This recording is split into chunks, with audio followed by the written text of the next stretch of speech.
Hello viewers, Pakistani cricket action के साथ मैं हूं आपका हम्माद मुसा। भाई बात करने जा रहे हैं थर्ड टेस्ट मैच का डे 2 जिस तरीके से स्टंप्स हुआ है भाई। डे 2 में जब इंग्लैंड है 251 पे 4 आउट 500 पे जाने वाली टीम को भाई जसप्रीत बुमराह ने जैसे गर्दन से पकड़ के औकात शो करवाई है भाई। बेन स्टोक, जोई रूट और क्रिस वोक्स 20 बॉलों के अंदर 3 बड़े प्लेयर उड़ा के रख दिए हैं। और उसके बाद अंपायर्स की देखिए कितनी बड़ी चीटिंग नजर आई है इस मैच के अंदर। हमें 10 ओवर के बाद भाई बॉल चेंज कर दिया गया, नए बॉल को पुराने बॉल के साथ शिफ्ट कर दिया गया, लेकिन तब भी इंग्लैंड 380 रन से ऊपर नहीं जा सका। वही विकेट जहां पे इंडिया 587 रन करके गया था, वही विकेट जहां 336 इंडिया जीता था, मतलब सेम कंट्री सेम होमलैंड के अंदर। और उसी पे जाके इंग्लैंड की टीम अपने होम ग्राउंड में भाई सिर्फ 380 रन पे आउट हो रही है। Credit goes to Jasprit Bumrah, दोबारा से 5 विकेट 13 5 विकेट हॉल इन सेना कंट्रीज। भाई वो बंदे का वर्ल्ड रिकॉर्ड हो गया। बैटिंग में आए हैं तो एज यूजुअल भाई ओपनर्स में से एक तो चलता ही है, जसवाल नहीं चला तो केएल राहुल 53 के साथ नॉट आउट। शमन गिल आउट हो गया। उसके बाद ऋषभ पंत 16 स्कोर के साथ नॉट आउट खड़ा है। सिर्फ 220 रन चाहिए। अभी 3 डेज पीछे पड़े हुए हैं। अभी नितेश रेड्डी, वाशिंगटन सुंदर और इंदिरा जडेजा पीछे पड़ा हुआ है। पाकिस्तान पब्लिक से पूछेंगे कल जब इंडिया आएगा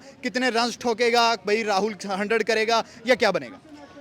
आपने सबसे पहले तो बुमराह की बात की है तो बुमराह को बहुत ज़्यादा कांग्रेट्स भाई। पहले टेस्ट मैच के अंदर उन्होंने वसीम अकरम का रिकॉर्ड ब्रेक किया विद 148 अगर विकेट्स की बात की जाए। और इसमें आप कह लें कि सीना कंट्रीज के अंदर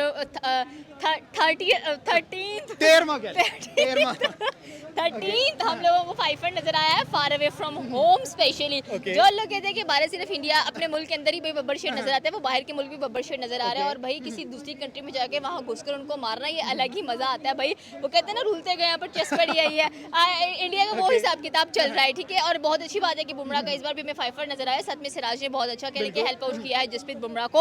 उसके बाद आपने बात की इंग्लैंड की चीटिंग पे क्या कहते हैं जब bowlers ball change cheating, I think so कि चीटिंग नहीं करना चाहिए आपको। इंग्लैंड आप पायनियर हैं क्रिकेट के और इतना बड़ा खेलेंगे, आपका एक नाम है और आपके पास इतने बड़े बड़े प्लेयर्स हैं। तो आपने आर्चर को भी वापस बुला लिया और हम कह रहे थे कि भाई लॉज बेबस हो गए हैं इंडिया एग्जैक्टली कि लॉज जोन सा है वो बॉलिंग पिच है। और स्पेशली अगर बुमराह और आर्चर का कंपैरिजन किया जाए तो people were giving what to Archer कि आर्चर बहुत कुछ करने वाले, नो डाउट। पहले ओवर में विकेट निकालना, बट इसके बाद बुमराह ने जो विकेट्स निकाली है दे वर रियली कह लेंगे अनप्रेडिक्टेबल। आप एक्सपेक्ट नहीं कर रहे थे कि ये बंदा आगे विकेट निकालेगा, क्योंकि सेकंड मैच में ये नहीं था। सेंचुरी किसके बैट से आ रही है कल के दिन? आई होप सो कि केएल राहुल बहुत अच्छा खेल रहे हैं और सेंचुरी रिक्वायर्ड भी है इंडिया को।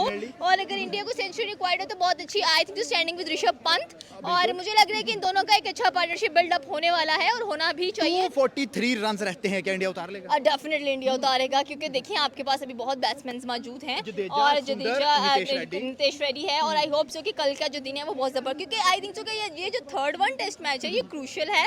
और इन क्रूशियल मोमेंट्स में अगर आप देखें तो दोनों टीमें बहुत जोर लगा रही हैं। फास्ट नजर नहीं आया, एक आउट करके आर्चर गुम हो गया है भाई। बुमराह नहीं, हर कोई बुमराह नहीं। उन्होंने कहा कि आर्चर तू बैठ जा तू ना, ठीक है। तो उन्होंने कहा बुमराह तू आ जा, उसको बिठा दिया, इसको ले आए कि भाई आप आ जाओ, आप आओ, आप परफॉर्म करो आके। और बुमराह जब भी परफॉर्म करते हैं वो वर्थ इट होते हैं एंड आपने देखा है कि वाकई वर्थ इट नजर भी है। सो आई होप सो कि केएल राहुल और ऋषभ पंत का जो कल का एक मोमेंटम है वो बरकरार रहे और बहुत अच्छा मैच देखने को मिले। So hands are cross for the India for winning the third test match. में कोई शक नहीं है। देखिए इस वक्त बॉलिंग में ना इंडियन टीम को अगर हम लोग ले लेते हैं, इंडियन टीम में बॉलिंग में अगर आतंकवादी है ना इंडियन टीम दुनिया में कोई आतंकवादी और दुनिया जिसके आतंक से या जिसके आप ये कह लें कि दहशत से कांपती है बॉलिंग में, वो बुमराह है। आप कहीं पे भी कोई मैच किसी भी टीम के साथ देख लेना, सबसे पहली प्रायोरिटी उनकी होती है कि यार किसी तरीके बुमराह से जान छूटे, बुमराह ना खेले। आपने ये देखा कि पहला खेला पहले टेस्ट में उसने कैसी आउटस्टैंडिंग परफॉर्मेंस, 6 विकेट उड़ाए थे, 6 विकेट उड़ाए। अब आपने ये देखा कि फर्स्ट डे में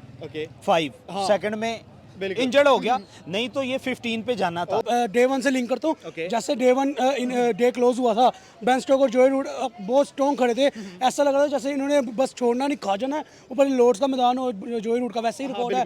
अगर 100 हो गया तो फिर वो बड़ा ही टोटल है उसका।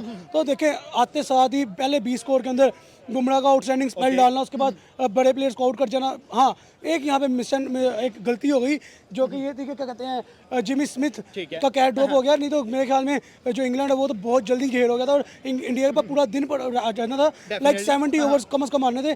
300 से नीचे आउट होता नजर आ रहा था। एग्जैक्टली, नो डाउट 300 से नीचे आउट होता, यानी कि आज का डे स्टार्टिंग डे से लेके डे क्लोजिंग तक इंडिया की डोमिनेंसी नजर आती। लेकिन 387 स्कोर लगा बोर्ड पे, जिसके अंदर ब्रैंडन कॉस्बी अपनी पहली 50 करके टेस्ट के अंदर, जिमी स्मिथ ने बहुत अच्छा परफॉर्म किया नीचे से आके। स्टिल इतनी परफॉर्मेंस इंग्लैंड के बावजूद डे क्लोज कहाँ पे हो रहा है? इंडिया की डोमिनेंसी पे। क्यों? सेकंड में देखिए, सेकंड में दूसरी बात यह है कि अगर आपके पास जितना भी तगड़ा खिलाड़ी हो ना, जितना भी तगड़ा खिलाड़ी हो, जितना बड़ा बैट हो, जितना बड़ा बॉल हो, इंजर्ड होने के बाद फौरन जब आता है ना ग्राउंड में उसकी परफॉर्मेंस वो नहीं वो रहती, परफॉर्मेंस नहीं आती। प्रेशर भी होता है, ठीक है, है। और उसके अलावा मेंटल और फिजिकल फिटनेस बड़ा डिपेंड करती है। बिल्कुल। लेकिन ये वो क्रिकेट का खिलाड़ी है, ये वो सितारा है, ठीक है। ये वो चमकता दमकता सितारा है इंडियन क्रिकेट के आसमान पे, जिसने दोबारा वापस आके इंजरी के बाद 5 फाइफर जो है फाइफर लेके जाना, 5 आउट किए। 5 आउट का। दूसरी तरफ आप आ जाए शुभमन गिल पे। शुभमन गिल पे आप लोग ये देख लें कि विराट कोहली का रिकॉर्ड था 593 रन का रिकॉर्ड तोड़ा है जिसने। 593 रन का टारगेट था विराट कोहली का, और एक बड़ा पहाड़ बना हुआ था। और हाँ, मैं विराट कोहली के टारगेट के बारे में कहता था कि अगर ये टूटेगा ना, ठीक है, तो ये इंडियंस ही तोड़ेंगे। जारी सी बात है, कोई भी इंडियन कैप्टन ने आज तक 593 रन नहीं किए। शमन 16 स्कोर बना के आउट तो हो गया, अभी आउट हुआ, लेकिन ये है कि भाई रिकॉर्ड तोड़ गया। देखे ना, मैंने यही बात की थी कि कोई भी और खिलाड़ी जो है वो इंडियंस का खिलाड़ी, विराट कोहली जैसे बड़े स्टार का, वो नहीं तोड़ेगा। मैंने कहा था जब भी तोड़ेंगे इनका कोई ना कोई यंगस्टर आके तोड़ेगा। और शुभमन गिल का आज आपने देखा कि 600 प्लस चला गया हुआ है, 600 प्लस चला गया हुआ, यानी कि रिकॉर्ड तो उसने जो है वो तोड़ दिया हुआ है। तो ओवरऑल अब ये था कि इससे पहले पहला मैच हार गया, हाँ पहला मैच इंग्लैंड वर्सेस इंडिया हार गया। उसके बाद बर्मिंघम में मैच था, 336 रन से ठोका। और ये वो ग्राउंड था यहाँ पे क्रिकेट के वो पंडित जो कहते थे कि भाई जो कि इंडियन एंटी जाते थे इंडियन क्रिकेट के, कि भाई यहाँ पे कोई नहीं जीत सका। ठीक हो गया, बर्मिंघम में कोई नहीं जीत सका, एक भी मैच नहीं, एक भी मैच कोई एशियन कंट्री जो है सीना कंट्री से नहीं जीत सका। इंडिया ने जीत के दिखाया, और 536 रन से जीत के दिखाना कोई खाला जी का घर नहीं है।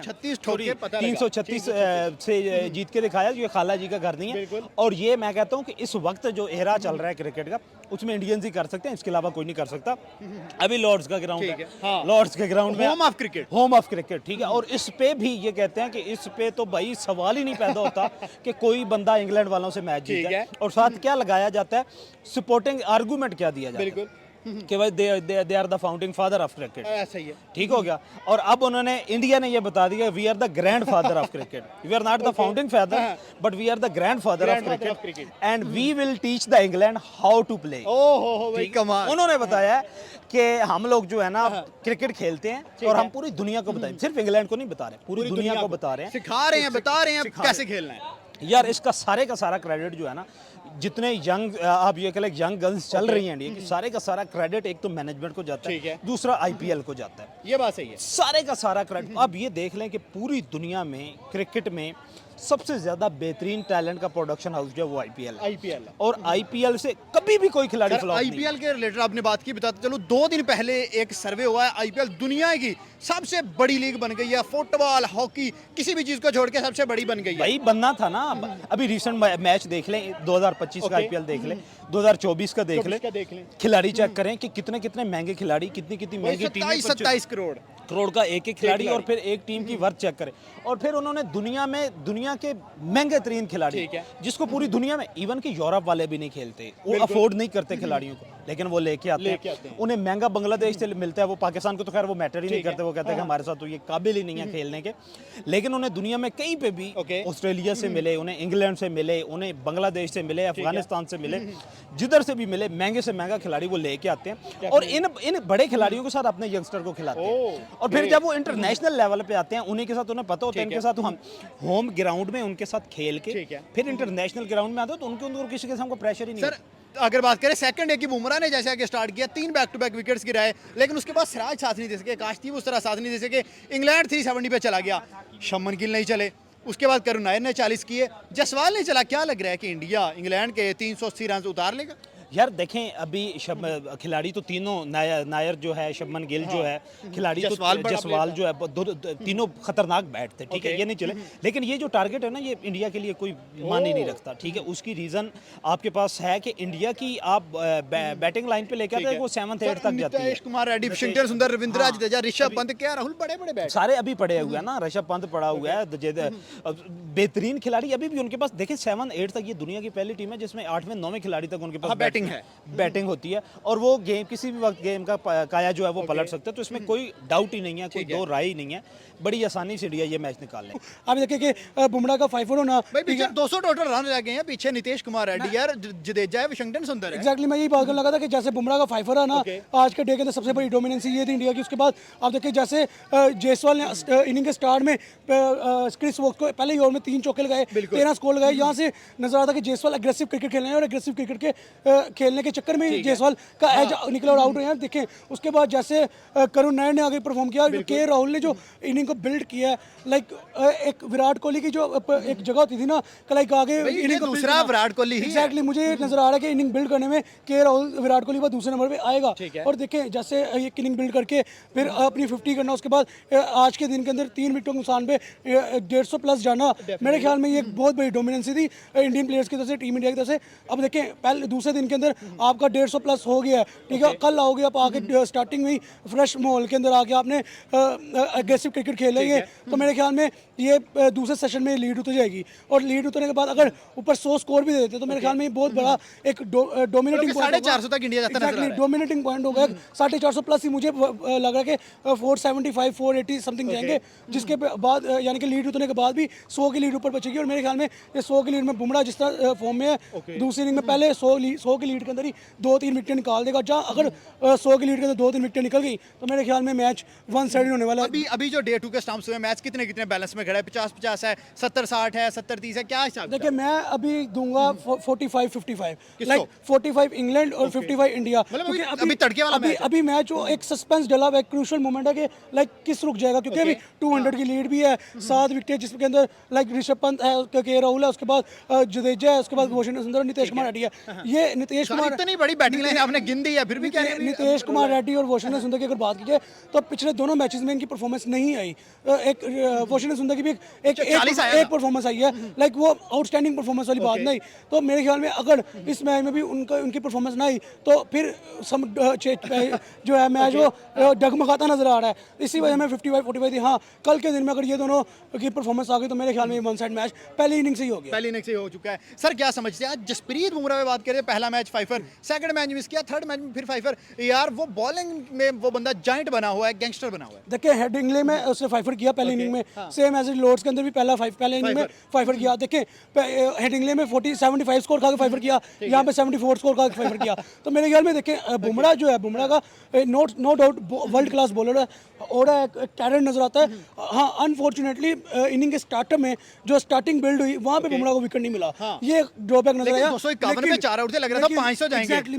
मैं यही बात करूं, कल के दिन जहाँ पे स्टंप हुआ वहां पे तो लग रहा था जैसे पता नहीं कितना बड़ा टोटल लगने लगा बोर्ड के ऊपर, लेकिन आज के दिन में जैसे स्टार्ट लिया बुमराह ने, अगर ये स्टार्ट कर लिया होता तो मेरे ख्याल में इंग्लैंड 150 से नीचे ऑल आउट था। और अगर बुमराह की बात क्या करें, तारीफे बुमराह के लिए 145 पे स्टंप्स हुए हैं, 145 के ऊपर अगर स्टंप्स हुए हैं तो भाई पीछे 200 टोटल रन है, ये तो 220-30 रन 230-35 रन बचते हैं। मेरे ख्याल में निकल जाएंगे कल के दिन में अगर अच्छी परफॉर्मेंस आ गई इस पार्टनरशिप से ऋषभ पंत और के राहुल की, और दूसरा नीचे जडेजा के साथ एक बंदा साथ दे गया तो मेरे ख्याल में वन साइडेड मैच बन जाएगा।